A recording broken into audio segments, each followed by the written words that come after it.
Welcome, and thank you for clicking on the video. My name is Teach, and today I want to talk some more about Daemon is the Night King. Thank you to everybody that watched the first video. This video will cover all the same things, plus some extras. Before we get started, if you could take a second to smash that like button and subscribe, that'd be much appreciated. If there's any other hints that I miss, please point them out down in the comments, and who knows, maybe I'll have to make a third video. Without any further ado, let's get into the video. The Night King was created by the children of the forest over 8,000 years ago. How could Daemon possibly be the Night King? Just hear me out. As we saw on A Game of Thrones, the Night King was created by the children of the forest. Matter of fact, I think the actor that got the dragon glass shoved in his chest is the same actor that plays the Night King in Season 8. But that doesn't mean that it's the same Night King. The Long Night happened 8,000 years ago. And it wasn't until Azor Ahai, the last hero, with his magical sword Lightbringer, that the Long Night ended. To me, that seems like he would have had to have killed the Night King. Shortly after is when they started construction on the wall. Now, within the books, they never mention the Night King. They do refer to the Night's King, who was the 13th Lord Commander of the Night's Watch. He reigned for 13 years with his corpse queen before Brandon the Breaker teamed up with Jormon, the King Beyond the Wall, to cast him down. The significance of the number 13 will come into play again later.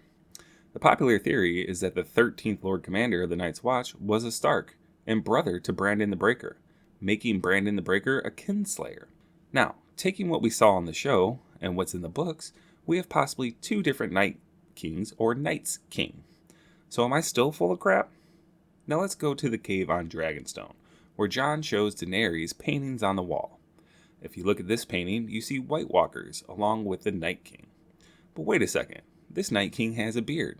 Let's cut to Season 8, and our Night King doesn't have a beard. Seems to me like maybe there was more than one Night King. Okay, at this point, hopefully you guys are starting to come around and see there was more than one Night King. Now let's talk about the quote-unquote cat's paw dagger. Now the cat's paw dagger is nowhere in any of the history books, which is understandable because the history books weren't written by Targaryens, but rather maesters, Septons, and other less savory people within the court.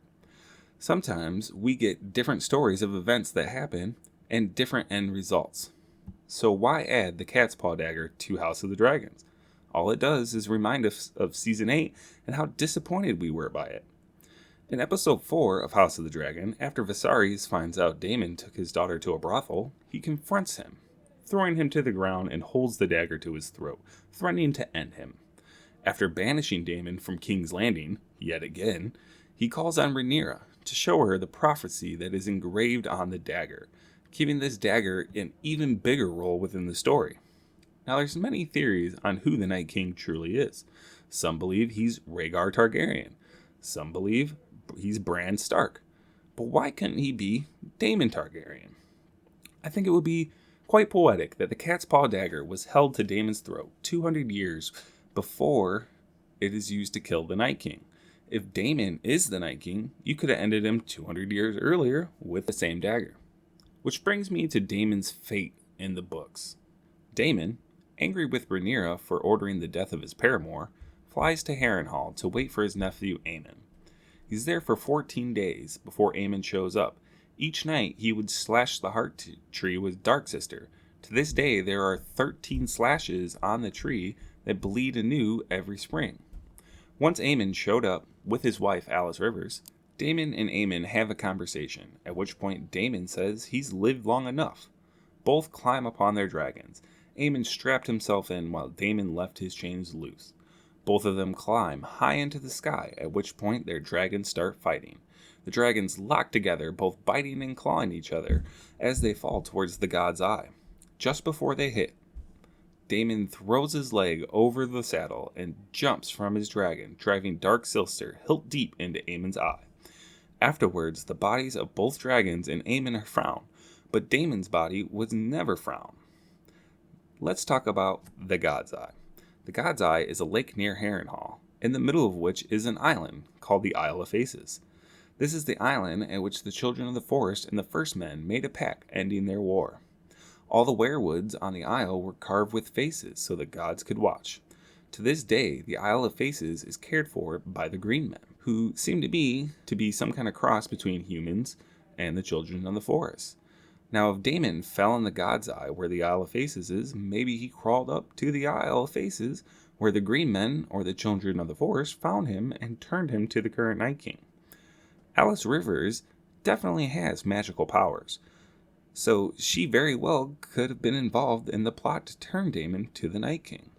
I don't know why George would have Alice accompany Daemon to the fight unless he had a bigger role for her to play, turning Daemon into the Night King. At that point, he could take a boat, sail down the Blackwater Rush through Blackwater Bay, around Westeros, up past Eastwatch, north of the Wall, where he waited for the next 200 years for dragons to be born into the world once again. Let's look at some of the hints that the Night King could be a Targaryen. The Night King keeps using body parts of his victims to make a symbol. The symbol itself is similar to the symbol of House Targaryen. The Night King turns Viserion into a white and rides him. Interesting, not only is he riding a dragon, but Daemon had a brother named Viserys. Let's go back to the number 13. The Night King was the 13th Lord Commander who reigned for 13 years. Daemon left 13 slashes on the heart tree. Also, when Daenerys tries to burn the Night King with Drogon, the fire does not seem to hurt him.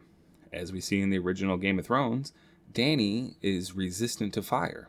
In House of the Dragon, you see Viserys holding his hand to candle flame, which doesn't seem to burn him. In episode 6 of House of the Dragon, Daemon flies through dragon flame and comes out the other side unscathed.